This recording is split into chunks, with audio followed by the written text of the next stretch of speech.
We are back. It's Jared and Bob. Sarcasm speaks, flying at you a million miles an hour. Uh, More like molasses in Alaska in January. Yeah, I went to we got. I got an opening thought. All right, let's hear it. Lay it on me. Okay. There's always a question or the debate as to why women's golf can't, or like basically just people comment on how little they actually make. Mm-hmm. Whereas like the guys, if you make the cut, you get like 15 grand. If you finish like top 20, you're probably looking at 60 grand or higher. Yeah. And like the women, it's like fucking fractions of that. And I would just like to put it out there that this is one of my things with the women's game. If you want the women to make more money, then the Americans need to fucking step it up. So Yeah, and the reason I'm opening with this is because Lexi Thompson blew a fucking 5-shot lead on the last 10 holes of the tournament, and she fucking choked. Like it wasn't even like bad break or something. She fucking choked. Couldn't even get a fucking ball to the hole. It was a fucking mess. So it leaves, big surprise, 2 Asian golfers. And whether you want to call me a piece of shit or a fucking xenophobe, whatever the fuck you want to call me, go ahead. But if you want this sport, if you want the women to earn money comparable, or even like, somewhat comparable to the men, then I'm sorry, but having all these Asians winning all the time doesn't fucking help. No, it definitely doesn't. And it's, again, this is from an American perspective, but they're all too similar. Like they're all too similar. It's like none of them like jump out at you. When one's good for like one, and then one of them lights it up for a year, then another one lights it up for another year, and you wait 3 years to find out that the first person started winning again. It's nuts. And it's always the same fucking thing. Yeah, I would say that's probably the problem in most individual sports, like around here.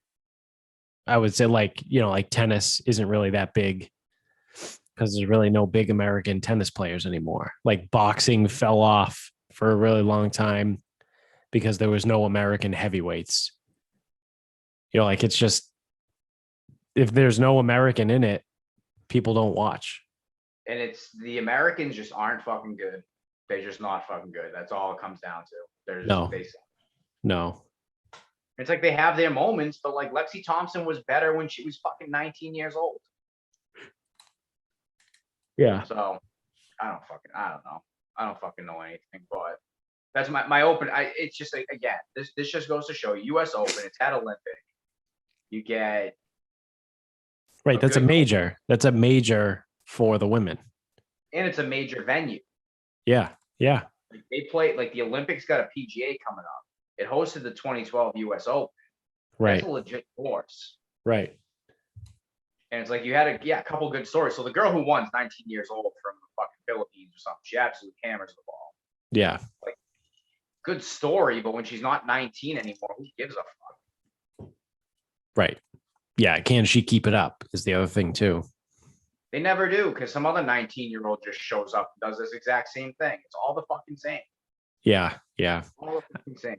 I mean, we talked about that before in men's golf, that the biggest issue is that since Tiger, no one has staying power. Like Rory came in and was really good for like a year and a half and then kind of fell off.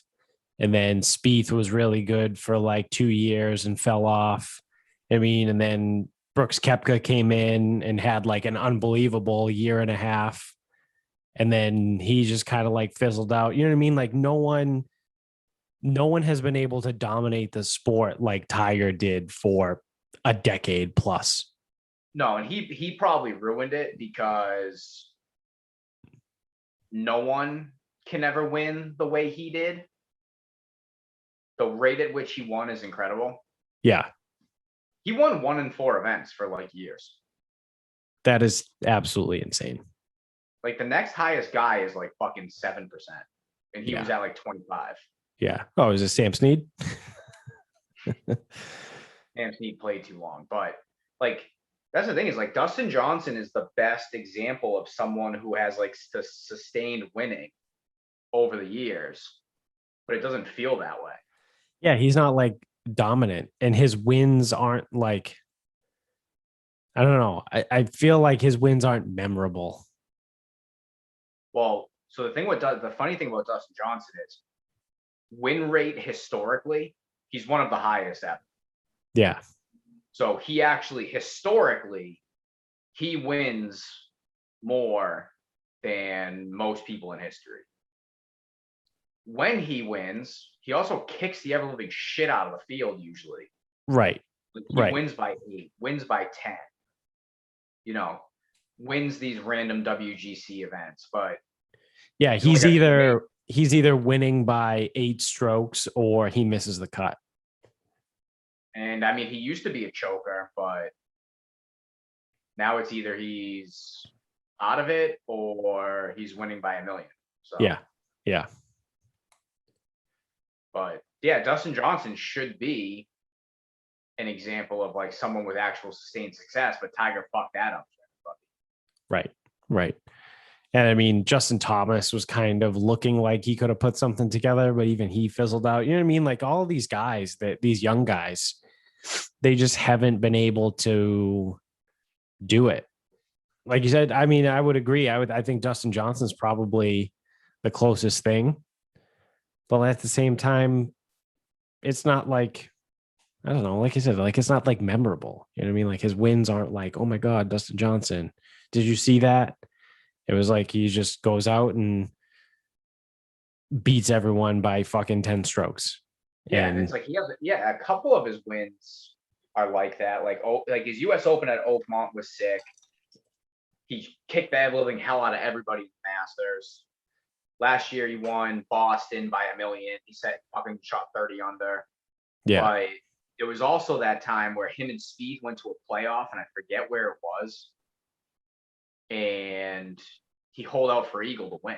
Like he's got those in the bag. But yeah, usually for him it's just a boring win. But yeah, I don't know. I'm just like, because again, it'll come up because the girl from Rockland finished 4th, so someone at the gym will be talking about it.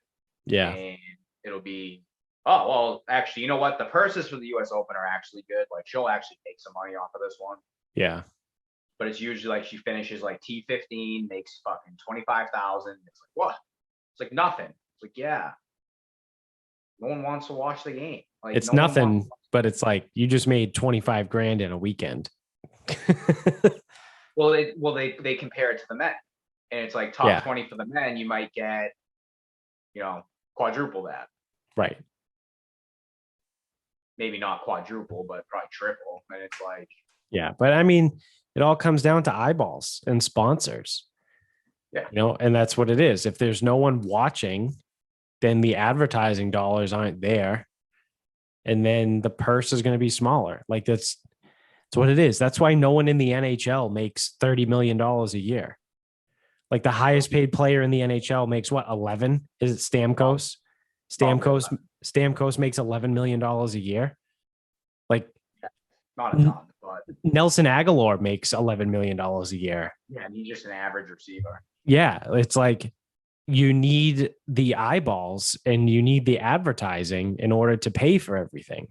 And if you don't have that, then the money's not there. You can't like make up money to like pay people. You can't be like, yeah, well, I think hockey players should make just as much as football players. Like you can't, okay, cool. They can't like print their own money. Like people have to watch the sport and advertisers have to pay the league for space. Like that's just how the world works. Yeah. I mean, the only thing you could do, and you realistically can't do this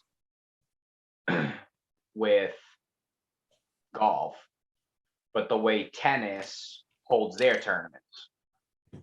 It's one tournament, it's men and women, and the purse is the purse. Right. So if the US Open purse for men is 10 million, The U.S. Open purse for women is $5 million. So now you would have the U.S. Open. You would have a men's winner, a women's winner, and the total purse is now 15 million, not 10. Right. And then it would get broken up like, winner gets $1 million on either side and the pay scale is the same. And that's how it would go. But the problem is with golf, you can't do that because the fields are too big. You can't do it in 4 days. Right. And the PGA Tour, why would the PGA Tour do that? It doesn't make any sense for them. No, it doesn't. That's just my opening thought. Because I know it's gonna come up tomorrow because we're gonna have to compare money, and people just I don't know where they want the money to come from. Yeah. God, it's like, yeah, well, they should be able to make more than that. It's like, where, how, why? Yeah. People don't watch. Make money up here. Yeah. Yeah. So I mean, there's nothing you can do about that. People are just dumb too. Speaking of dumb people, I should say, there's plenty of dumb people out today. We were at Gillette Stadium for a lacrosse tournament, and it's pretty good. I mean, I enjoyed the games being there, but it was very dumb because it was fucking 94 degrees out today. So hot as fuck.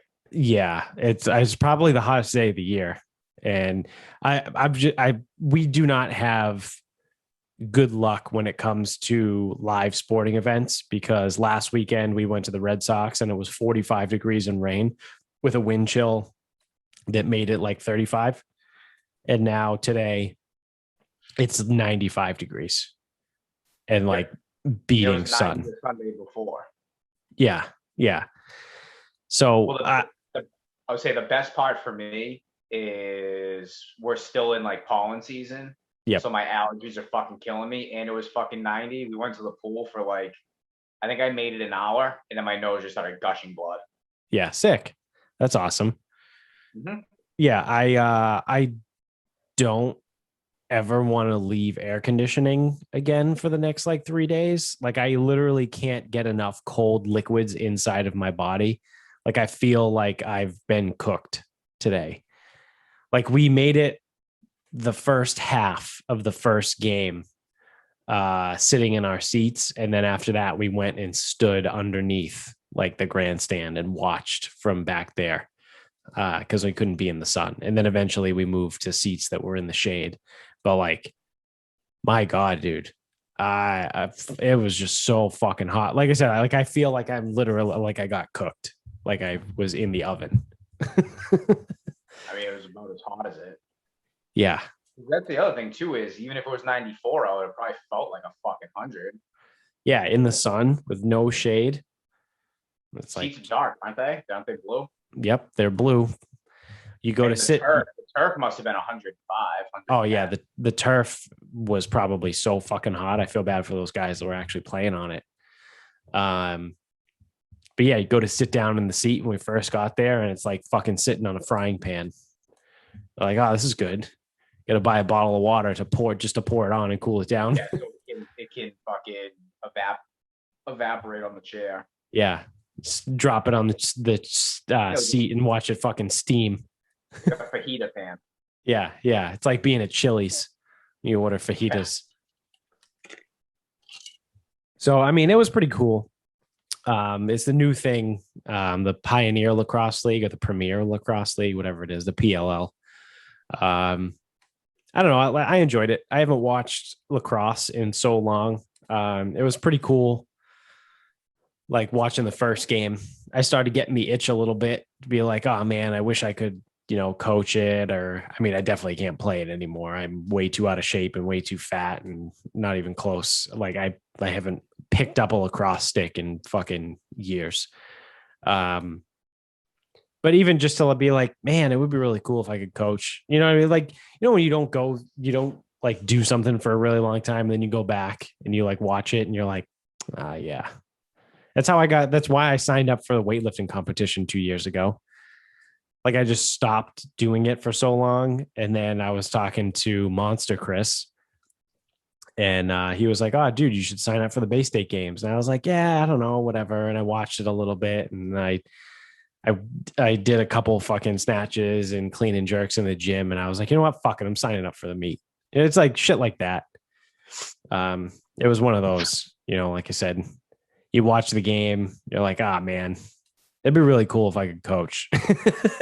And then a week from now, I'll forget all about it, and then it won't matter to me anymore.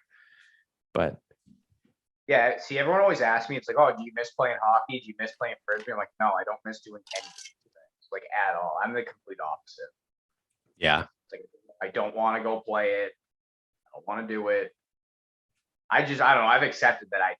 It's like some people play old man lacrosse, and it's like, yeah, dude, like what? And it's like they always get nicked up too. It's always. It's like I'm not saying you will get hurt. I'm just saying everyone always tells me they get hurt. It's like, yeah. Ankle here, Achilles there, hamstring there, and it's like, yeah. I would never try and play old man lacrosse. I am mostly just talking about like, it would be cool if I could go coach again. yeah. Yeah, my playing days are way the fuck behind me. I'm not that stupid. I don't know. I can't mess up my golf game. Well, I actually I think old man hockey is one of them. Like old man hockey, no one should get hurt. Really, realistically. Ideally, yeah. I mean, outside of taking a puck, that's the only way you should get hurt. No one should be fucking separating shoulders or, pulling like you shouldn't be pulling groins and shit. Like, yeah. I don't know, whatever. I don't know shit. So, because we were just talking golf, reminds me to bring this up. The latest in the PGA world. The actual PGA Tour tried to squash it a little bit, but luckily it's still going, and it's the feud between Brooks Koepka and Bryson DeChambeau, and I love every fucking second of it. It makes me happy. So for anyone that is unaware, it was, what tournament was that? Was it the Byron Nelson or something? The most recent? No, like the video that went viral when Bryson walked by Bruce. No, that was the PGA. That was just okay. So at the PGA tournament, Brooks Koepka is giving an interview after his round, and Bryson DeChambeau walks by in the background, and he wears metal spikes on his cleats because he's probably the only guy on the fucking tour that does that now. And Bruce just like stopped, rolled his eyes, looked at the reporter, and was like, I can't fucking concentrate with that stupid bullshit going on. And then he walks by, and then he goes, what were you saying? Like, they resume the interview. And obviously it got cut from ESPN, but somehow it got leaked to the internet world, and it went viral. And then the PGA scrubbed it from their page, from their website and their like YouTube account, whatever it was. They removed the video. Obviously, because the internet is awesome, it still existed on many other forms, but they tried to squash it. Whatever. Golf is a very pretentious game. I get it. And then it just keeps going because it still lives on in the internet. Everyone starts making memes about this shit. And then most recently, so Brooks Koepka was not competing in the tournament this weekend, but people were yelling at Bryson about Brooks, and I don't know if they were saying like go Brooks or like go Bruce. They're calling him Brooksy. Yeah. So they like every time Bryson hits a shot, they go, "Oh, nice drive, Brooksy." Yep. So then got someone kicked out for it. So then Bryson turned around and got people kicked out of the tournament for it. So then what does Bruce do is he teams up with Michelob Ultra, who is one of his sponsors anyway, and puts out a video that's like something along the lines of like, hey, everybody, it's Brooksy. I just want to let you guys know that I've teamed up with Michelob Ultra. And for some of you guys, you know, maybe your day was cut short at the tournament and you had to leave early, but don't worry, because if you enter like whatever, like we're giving away like 50 free cases of like Michelob Ultra, and then it like ends the video. So it's like, it's another dig at Bryson, and it's just fucking awesome. And I love every second of it. And I think golf needs more of that right So now. there's been a couple prevailing theories, and everyone's trying to figure out what's going on. So all of this is just opinions, people I listen to. So a lot of people are curious, is this because of the player impact program? Is this a ploy for these guys to make extra money at the end of the year with that bonus structure? And they're like, people are genuinely wondering, well, these guys like actually hate each other, or is this just a ploy? Like, what's going on here? Yeah. Enter Kevin Kisner, where they point blank asked him, Yeah. hey, do Brooks and Bryson actually hate each other? He goes, oh yeah, they fucking hate each other. they fucking do not like each other. Yeah. So they're I think like the epitome. Like Brooks hates when fucking people take forever and do stupid shit, and Bryson literally takes like 7 minutes to swing the fucking club. Well, that's the thing. This isn't new, and it doesn't go back to just the PGA. You know, there's a few years ago where he was saying he hates that he's slow. Like Brooks hates that Bryson is slow, and he also takes the like idea that you don't need to think about all the stuff that Bryson thinks about. Golf isn't that hard, right? Like that's what that's kind of the idea he takes. So he hates that Bryson's so analytical. He hates that he's so slow. And then he was giving him, he was telling him, he was making fun of him for taking steroids. Yeah.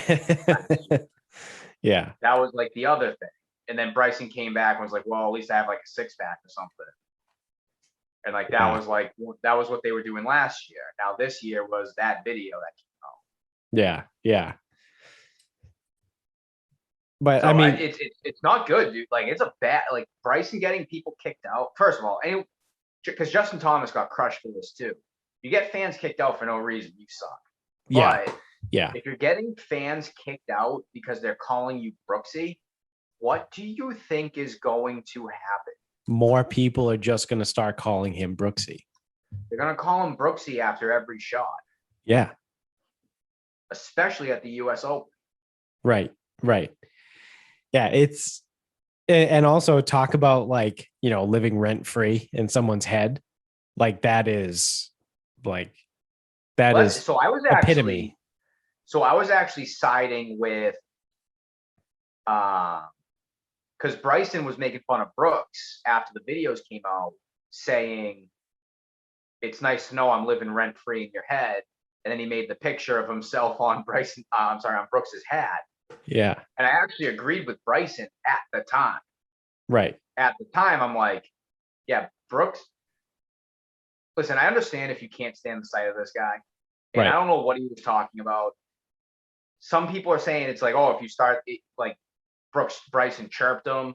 But some people are saying, no, we didn't chirp him. He was just like walking off, talking about how he's hitting good drives that don't get rewarded, blah, blah. Like, no one really knows what he said because it's not loud enough. Right. But then, getting people kicked out because they're calling you Brooksy, not a good look. No, definitely not a good look. And definitely not a smart look either, because now everyone's going to call you Brooksy. Yeah. Yeah. Like there was even a video, he was just walking up and getting fucking Brooksy, hey Brooksy.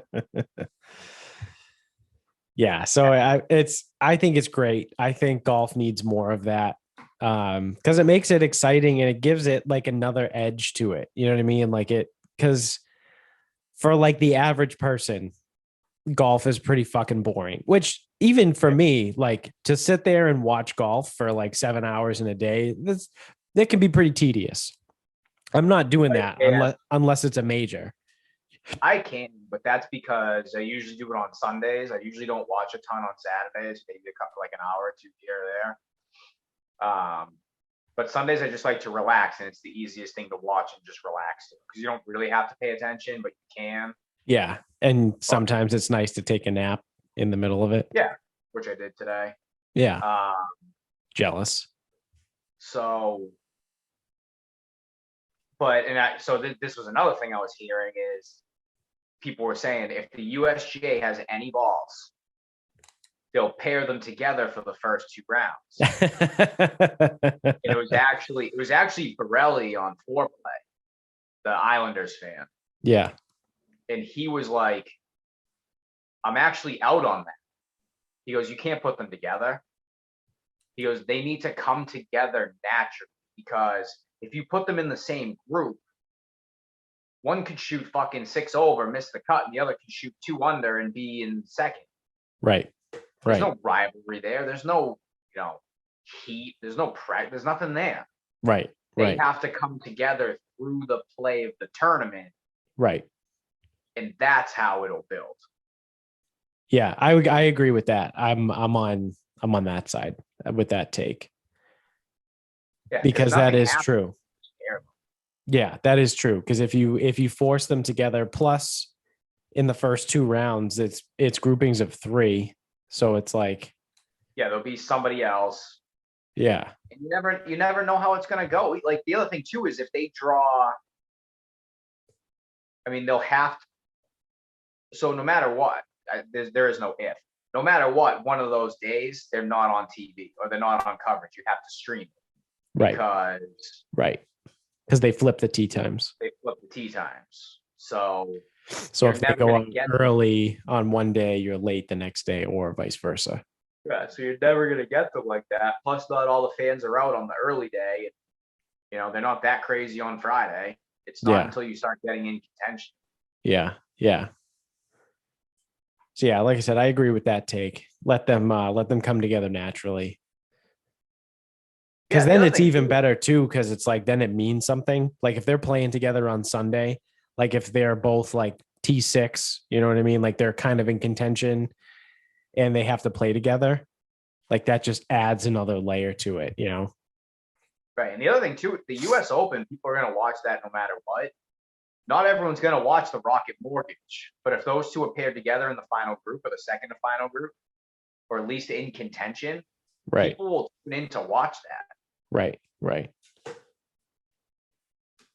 Yeah, I mean, I would. So. I mean, I'll probably be watching anyway. Yeah. I watched almost all of today. You watched what? I watched almost all of today, the Memorial. Yeah. And I watched a decent amount of the Women's Open. Yeah, man. I mean, if I could go back, I would be sitting in the AC all day and not moving. I literally I feel like my brain is just fried right now. And I think all the pollen that was there, like now I'm congested. So it's like I've literally just been chugging this water the entire time we've been on, just because I'm trying to like cool myself down from like the inside. If we weren't on a recorded audio show, I'd just be like chewing on ice. Yeah, I would say I tried to do outdoor activities. Nope. Yeah, that's not today. Not my body said no. Yeah, 95 degrees is not the time to do things outside. I went to the pool, not anywhere else. Yeah, but what else we got here? Oh, we didn't cover this on the last show because we actually spent a lot of time on not a lot of subjects, but whatever, we went pretty in depth in all of them. But we have a potential meat shortage coming up. So, I mean, at this point, we're past the whole fucking hacking, and so JBS is the name of the company. They're they're like a meat packing industry. They're like one of the biggest fucking meat suppliers in the country. And they got hacked just like the fucking pipeline did last month. And they couldn't, like, all their slaughterhouses got shut down. So then they're saying that, projecting out a couple weeks is that there might be a meat shortage in the countries, or like beef or whatever. I think beef and pork is what it is. So it's like one of those things when we were in the thick of it and I was like, reading stuff about it and thinking about it, my thought immediately went to our conversation about the pipeline when we talked about what would you do if you presented this problem to a kindergartner or like a fifth grader, whatever. I forget what we said. Yeah, fourth grader. You present this problem to a fourth grader. And I was, because immediately it was like, a meat packing company got hacked and now they can't, like, their slaughterhouses are shut down. And my first thought was, do you need computers to kill cows? Apparently. I don't understand that part of it, where it's like, oh yeah, well, we can't slaughter any of these animals because our computers got hacked. It's like, what? I'm not following. Just what do you think farmers in Wisconsin and Maine and all these other places, what do you think they're doing? Yeah, they run their farms via computer. It's all Farmville, actually. We're living in Farmville. It's Vinny's in charge of all of our God. I fucking hope not. Our livestock and produce. All we would have is corn. He harvested corn for like ever. That's all he did. Yeah, there was another one he used to harvest. Fuck. Cabbage? Did they have to harvest cabbage? Yeah, I think it was cabbage. Cabbage and corn. Fucking guy. Yeah, it's asinine, because you go, there's gonna be a beef shortage, and I'm like, there's not gonna be a beef shortage at a farm. Yeah. And it's like, again, I don't know the ins and outs of running a farm or, harvesting livestock or whatever, but like, I'll tell you right now, the place in West Bridgewater or Bridgewater, yeah, I think they could run without a computer, and I think it would be fine. I think they would do all right. Again, I don't know how it's done, but now it's funny because you see all these 6-shooter could figure it out. Yeah, you see all these people posting, and it's like, it's more of the conservative ilk, and they're all like, see, this is why I go hunting. I never have to buy meat at the store. And it's like, all right, fine, I guess, but like, this is what you're going to take your victory lap on? Yep.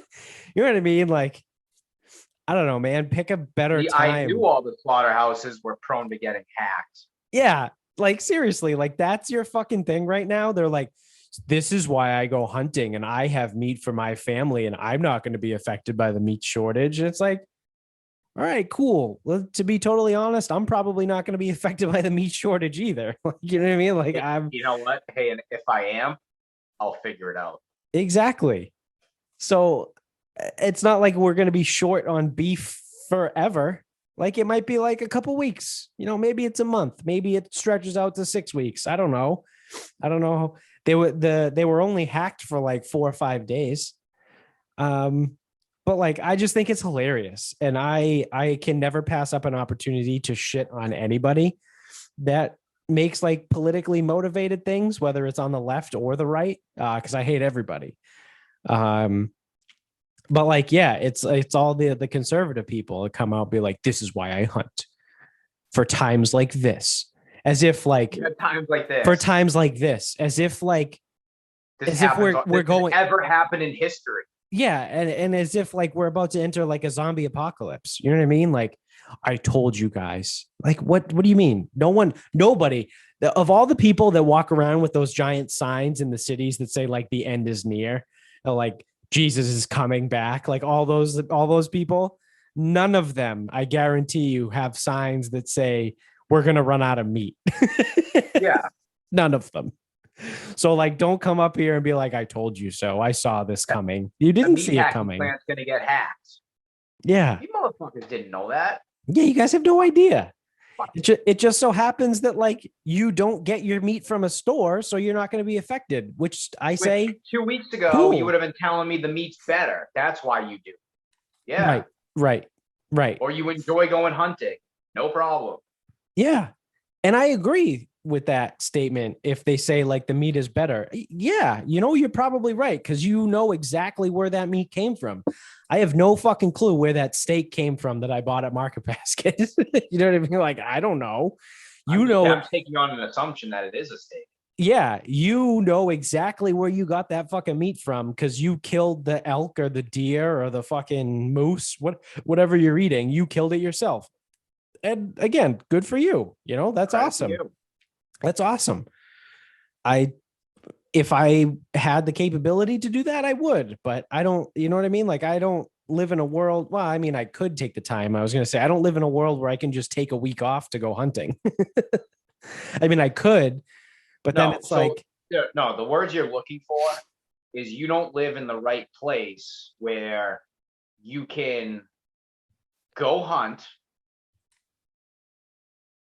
butcher everything you need, right, store it appropriately, get it back here, right, and then have a year's worth of beef from one trip. right, right. I don't have that capability. No. Nor do I know anybody that does. You know what I mean? It's not like I could piece it together, but yeah, one guy knows how to butcher, but I don't know if he knows how to butcher. I know he knows how to butcher deer. Yeah. Okay. Yeah. But he definitely knows that. But yeah, I mean, you could probably do deer if you know where to go. Like, go to Tewksbury whenever it's allowed, light up a deer, have this guy field dress it, and then you got a shitload of deer meat. Yeah. And it's like, all right, cool. Country club where there's 5 deer running around. Bring some firecrackers with you. They seemed awfully trusting of us the other day, so bring some firecrackers. Yep. And have yourself a day. Yeah, but then like, don't sit here and be like, I told you so. Yeah, it's like, I knew that. I knew it. Happen. I knew it. See, this is why I go hunting. All right. I get it. No, this is not why you go hunting. No, it's not. It's actually not. It's not why you go hunting. You probably go hunting it's not. because of a combination. It's a combination of the two things we just said. You enjoy it and you know exactly where the meat's coming from.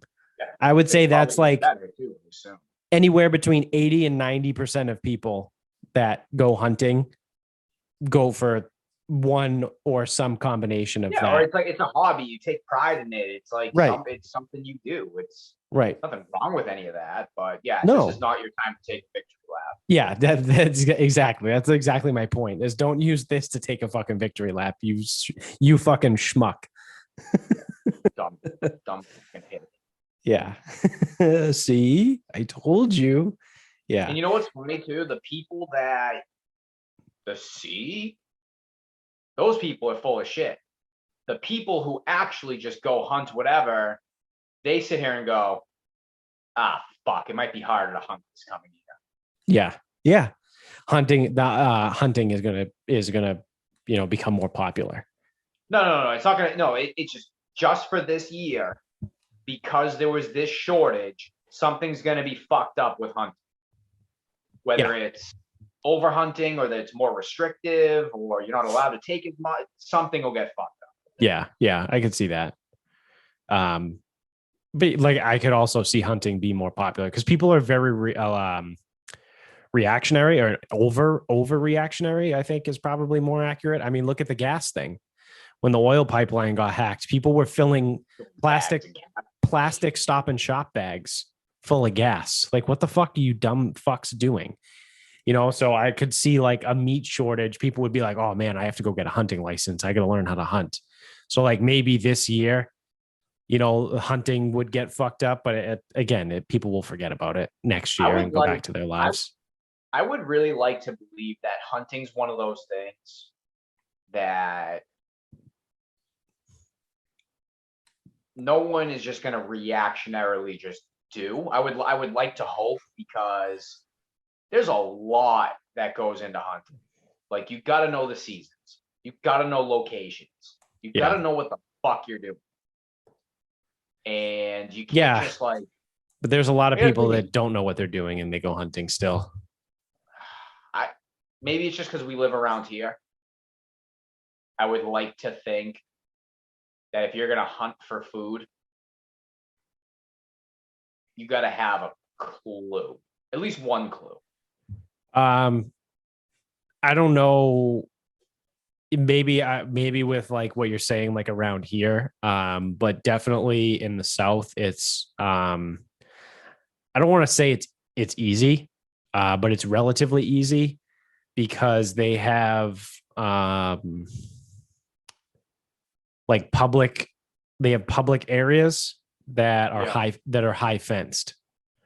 So like I know there's areas of Texas that are like, I don't know, I'm making numbers up here, but like 300 fucking square acres or whatever. Like it's massive, like absolutely fucking, or like 3,000 square acre. I don't know, some giant fucking piece of land because Texas is so fucking big. But it's high fenced. There's like a 15-foot fence. So yes, technically the space you're in is like 3,000 acres, but like the animals are guaranteed to be in there somewhere. Yeah. You know what I mean? So it is relatively easy. It's a lot easier than like, you know, taking a fucking trip to Wyoming and hiking up a mountain and trying to kill a fucking elk. Like again, just like around here. Yeah. Like I know you can find deer in Tewksbury, like up north a little bit. There's an issue, was it Nantucket? There's an issue with deer. I think so, yeah. It's one of the islands. So whenever the deer season is, it's just unrestricted, go for it. But I don't know. I would just like to, and again, it could be the Massachusetts in me. I would like to think that most people are aware enough that they are too stupid to hunt for food, because I think you give people way too much credit. And remember 92% of people are fucking stupid. Let me refine this. East of Worcester, or Worcester and east. Well, I mean, if you're talking just in Massachusetts, no. Like this isn't going to drive people in Massachusetts to go hunting. But I'm saying like nationwide. Yeah, but so nationwide though, there's also some cultural or societal differences where if you are in Alabama and you're gonna go hunt in Alabama, it's way different. Like, sure, anyone can just go, but also I feel like it's I don't want to say there's like a code. Like if you're gonna go hunting in Alabama, if you're fucking it up, someone's gonna fuck over you. Like it almost like self-regulate. Maybe. But also, I've never been to Alabama, so I have no fucking maybe. Only if you get caught. Like I know that like every state has like a fish and game commission, but like it doesn't stop people from doing stupid shit. And the only time like they does stop is when they get caught. So everyone should just go hunt those wild boars in Texas or whatever it is. Yeah, hop on a fucking helicopter with a minigun. Yeah, those things. Yeah, you can like pay to do that. That's like a tourist thing now. You can like, because the feral hog problem is so fucking bad in Texas that you can pay someone to rent time to be in a helicopter to fly over these giant fields where these feral hogs are. And there's like a fucking, I don't know what it's called. I don't know if it's a 50 cal, but it's like a little minigun, you know, you see in fucking helicopters and war movies, and you can literally just sit there and just fucking mow down a bunch of feral hogs. Yeah. And I don't think they do anything with them either. I think they just leave them there. Like, I don't know if people go out later and clean them up. I think they literally just say, fuck it, like leave them there. Cause the problem is that fucking bad. And like anyone who doesn't know what we're talking about is like, oh, well, that's fucked up. Like, why do you have to kill all them? It's like they're fucking everything up. They eat everything. They destroy everything. Like the farmers that grow like agricultural things. They So eat like everything. they eat all of the plants, all of everything down there. Like they cause hundreds of millions of dollars worth of damage to crops every year. Yeah, it's they fuck up other livestock. They fuck up Yeah. food. Like they're like goats. They just eat everything in their path. And, Yeah. Yeah, it's know, bad. It be like if you don't take care of that, then you just fuck up the entire almost the entire ecosystem. right. Right. Not the entire, but has some environmental consequences to it. Yeah. Because they're not I don't think they're indigenous to that area of the world. No, and they just fucking multiply. Like Yeah. I would You say know what's like wild? bunnies, but they multiply like Yeah. feral pigs. You know what's wild that I heard?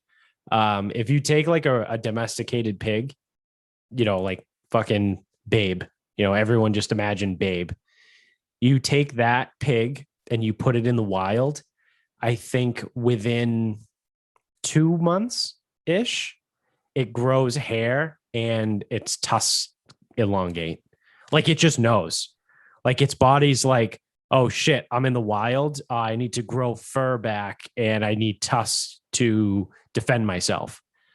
Yep. But like being domestic, they're just like, oh, I'm gonna be a fucking little pig that like doesn't do shit.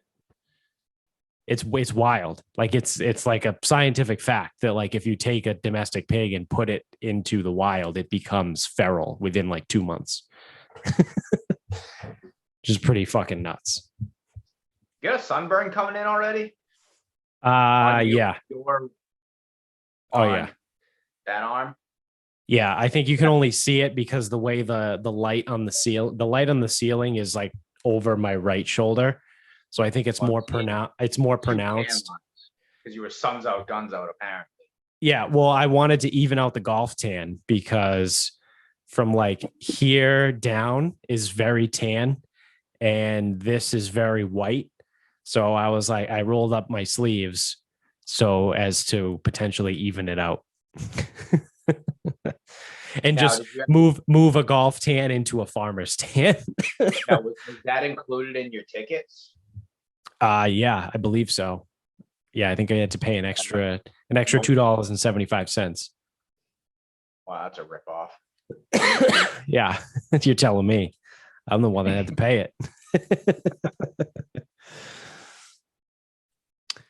What fucking else? What else we got going on in the world?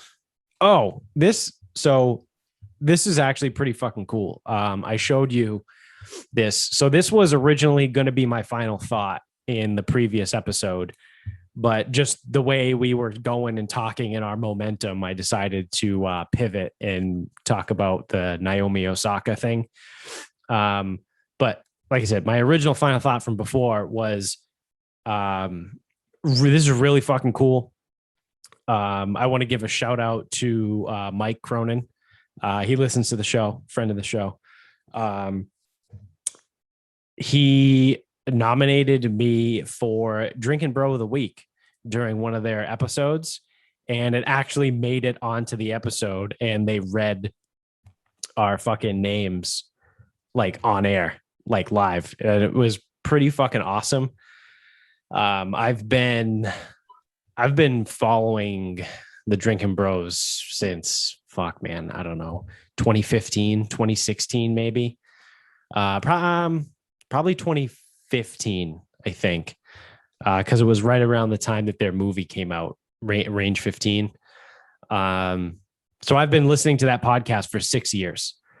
Back when it was the original guys of Rocco Ross Patterson is still on it. But Rocco Vargas, who's now on the Mayans, which is a spinoff from that motorcycle show that everyone loves. Oh yeah, I can't think of the name of it. It was on FX.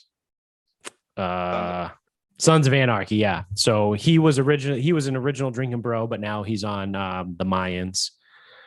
Matt Best and Jared Taylor. They both owned Article 15 Clothing and Black Rifle Coffee, which is the best fucking coffee company in the entire world. If we were more popular, I would love to have them actually sponsor the show, but you know, they probably can't be bothered with our dumbasses. And yeah, so it was just the four of them. And then, you know, they switched eventually. Evan Hafer joined in when Rocco left, and things have changed a lot since then because now it's pretty much just Ross and Dan Holloway. And Dan Holloway has become one of like my favorite fucking people ever because I feel like he's similar to us, where like he doesn't really give a shit about your politics. He just hates you because you're a piece of shit. And he's very quick to rip someone for being a piece of shit, regardless of whether or not they're on the left or the right. Like he doesn't care. Like he doesn't play the whole politics thing. And I think that's pretty awesome. And, you know, like I said, Drinkin Bros is pretty awesome. And yeah, shout out to Mike for getting me to be the Drinkin Bro of the week on their Drinkin Bros fake news episode number 103. If you go all the way to the very end, you will hear them say my name. So it was a bucket list thing. I can check it off now. I can die happy. There we go. I'm done. Now I'm just going to go blow my brains out. Now that it's been said on their podcast. It's been said on our podcast. Now I'm just going to go fucking kill myself because there's nothing left anymore. I've checked all the boxes. Man, that could. I was gonna. That went to a dark place. I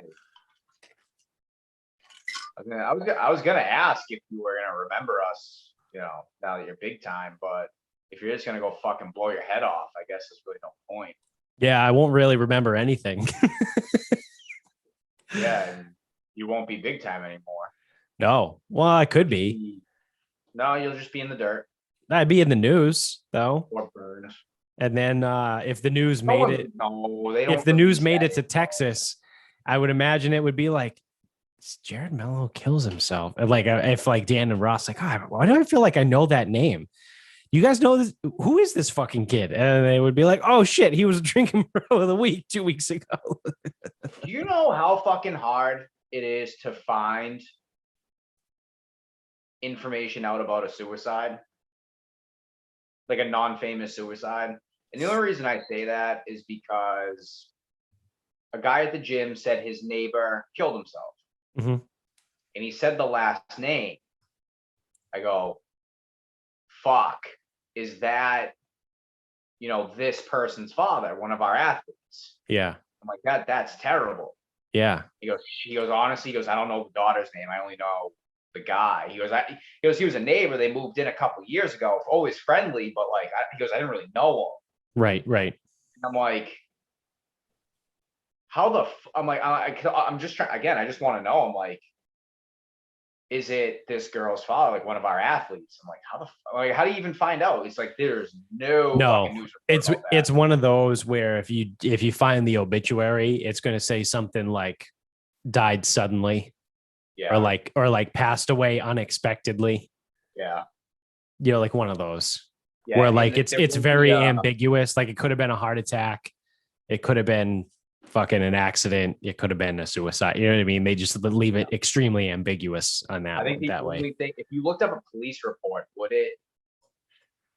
Say like police responded to a phone call at this about a man who committed suicide. I don't know, to be honest. I don't know, but I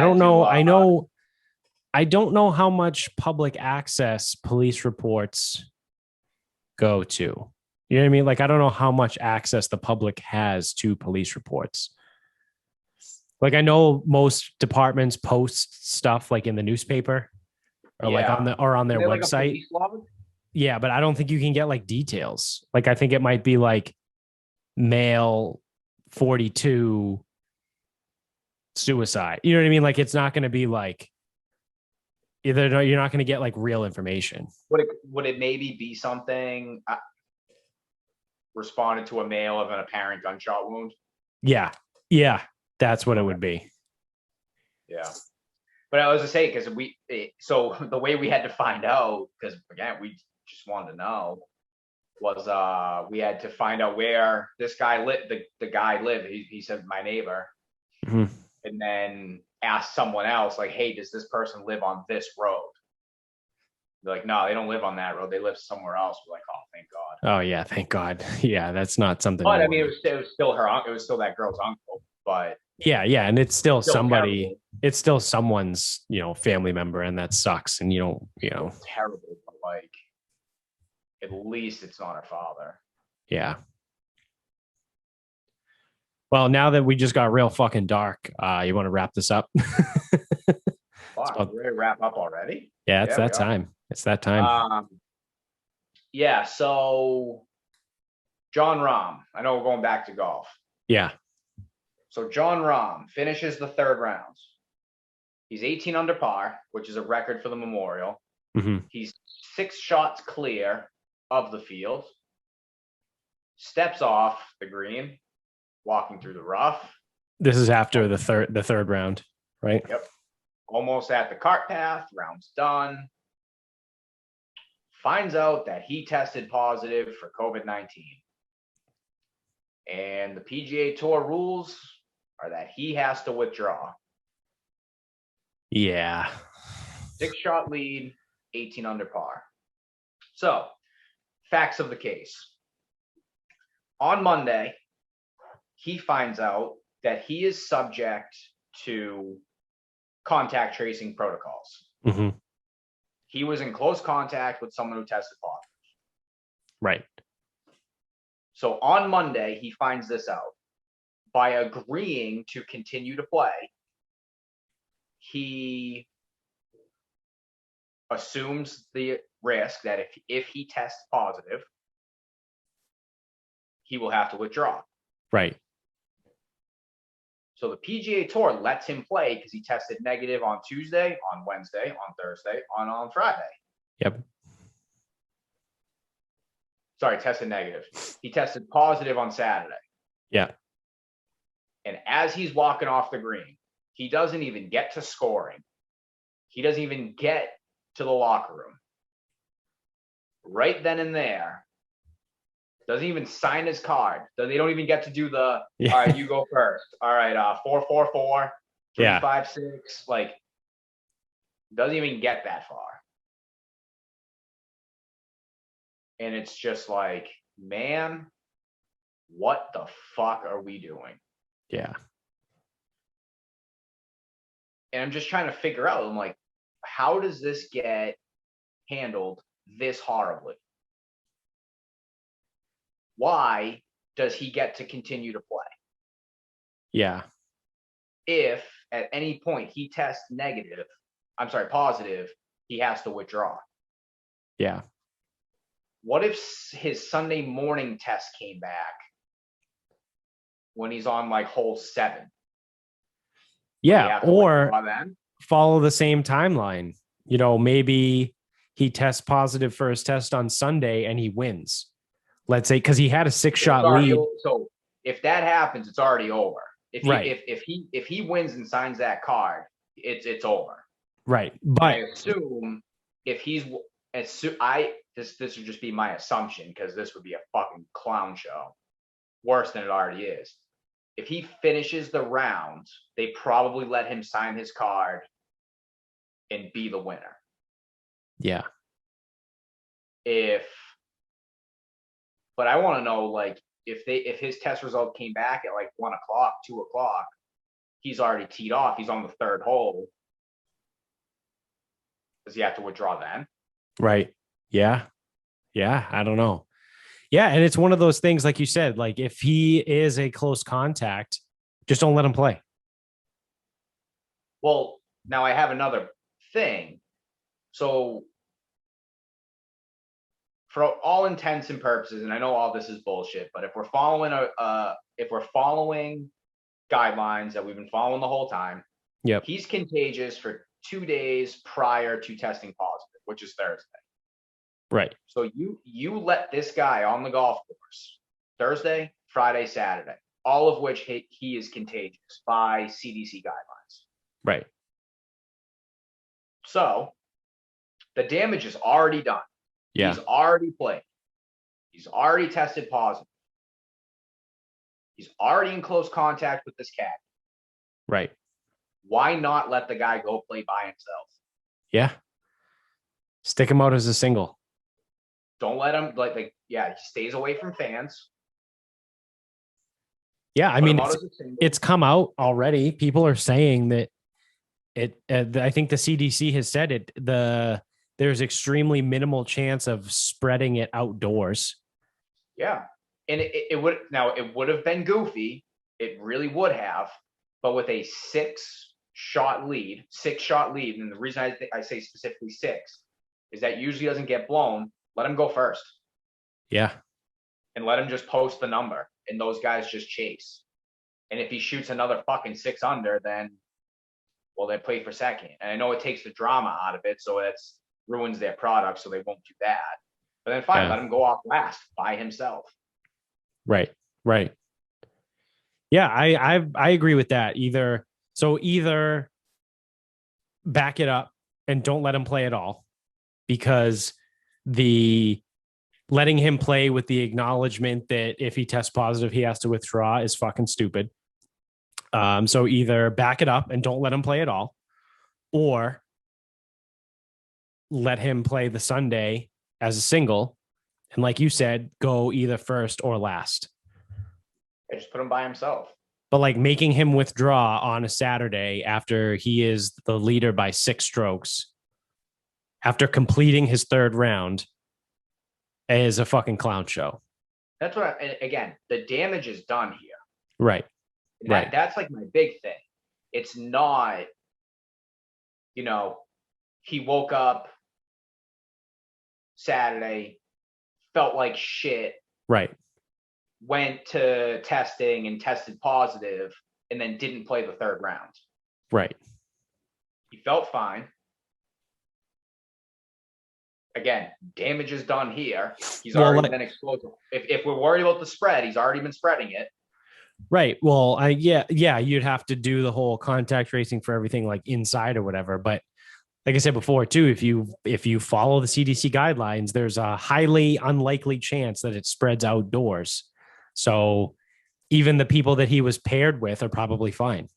Yeah, I guess it would just be his cat, because technically his playing partners probably aren't within 6 feet of him for 15 total minutes. Right.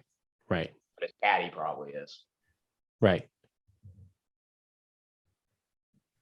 Botch situation. So, yeah, I do think the situation was botched.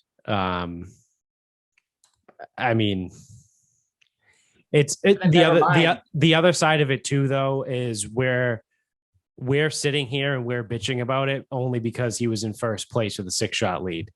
If he was like T42, everyone would be like, yeah, whatever, that kind of sucks. It doesn't matter. Yeah. It doesn't matter. Right. That's literally what I mean is it doesn't matter.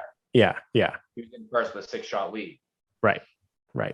If there were 4 of them at the top and he was tied with the 4 of them, I probably would still say this withdraw sucks for him. Yeah. But who cares? Right.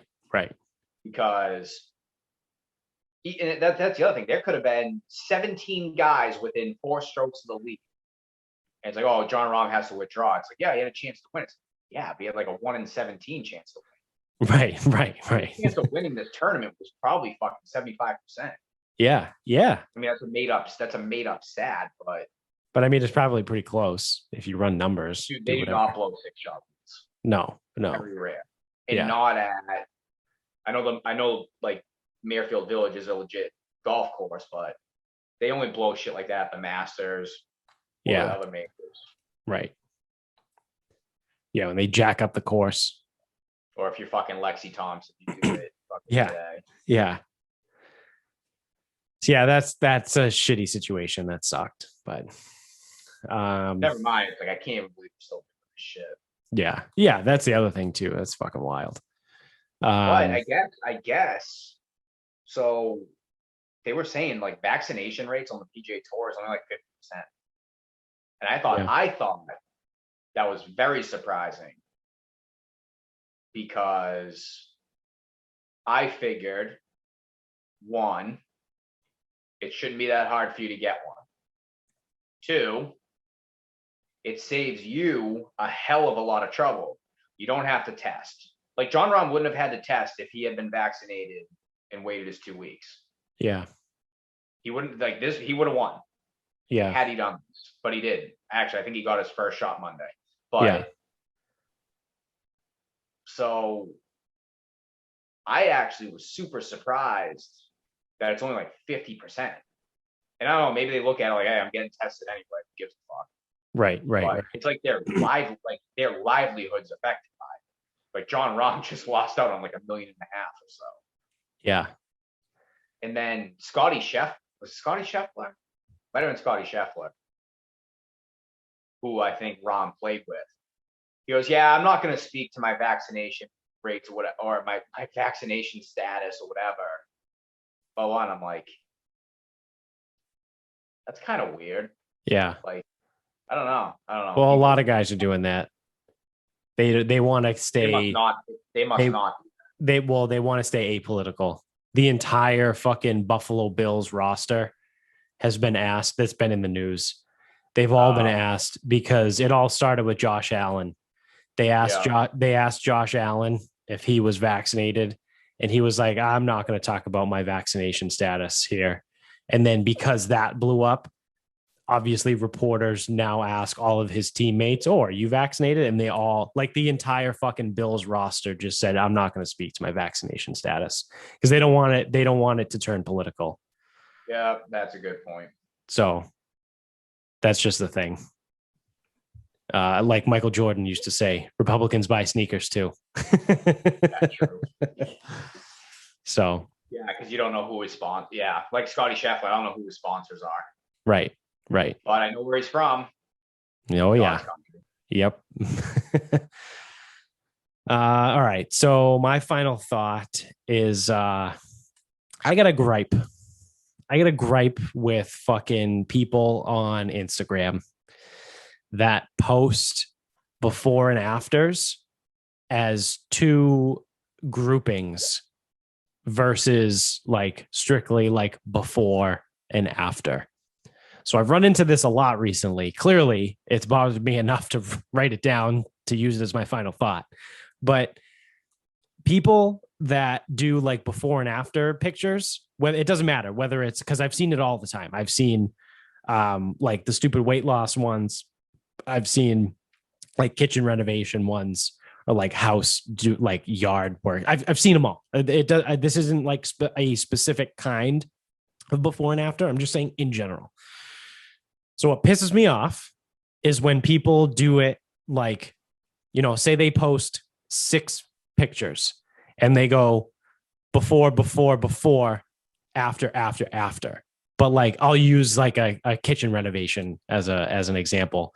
It's like one angle of the kitchen before, another angle of the kitchen before, another angle of the kitchen before, and then it's angle 1 of the kitchen after, angle 2 of the kitchen after. You know, they're not next to each other. So I can't compare them. Like I have to swipe like fucking 4 times to look at actually what changed. And I'm like, you want me to look at this before and after thing because you're super excited about it. Again, it doesn't matter what it is, whether it's weight loss or not. Like I don't care, or kitchen or fucking yard or a painting. I don't fucking know. I don't care. But if you want me to look at this as a before and after, give me the fucking before and after right next to each other. Because I don't want to have to sit here and swipe 4 fucking times to see the after of the picture that was 4 slides ago. And it's fucking annoying. And it pisses me off. These people don't know how to do before and afters. You do the original one, and then you do the after. And then you have a different thing, original one, and then the after. So they're right next to each other. Make it fucking easy. I quite literally have never thought about this in my entire life. Yeah, well, I've run into it enough that it's fucking aggravated the shit out of me. I guess so. Well, no, 'cause, like I'm trying to think. I'm like, not that I do any before and afters, but I guess it makes sense. I don't know. So I try to think, 'cause I see a lot with like club refinishing or like putters. Yeah. And I don't know, I feel like it's fairly common that they do all the befores and all the afters. Oh, it's so aggravating.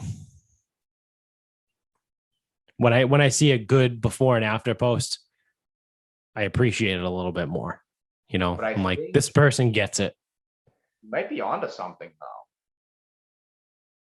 I mean, it's completely irrelevant. None of And this it's also it's specific to Instagram because the way Instagram is set up, you have to like you can post multiple pictures and you have to swipe to see them all.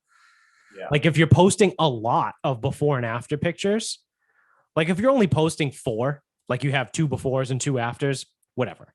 But it's like these people that post like 10, they post like the maximum amount of slides you're allowed to post, and you have 5 before and 5 after.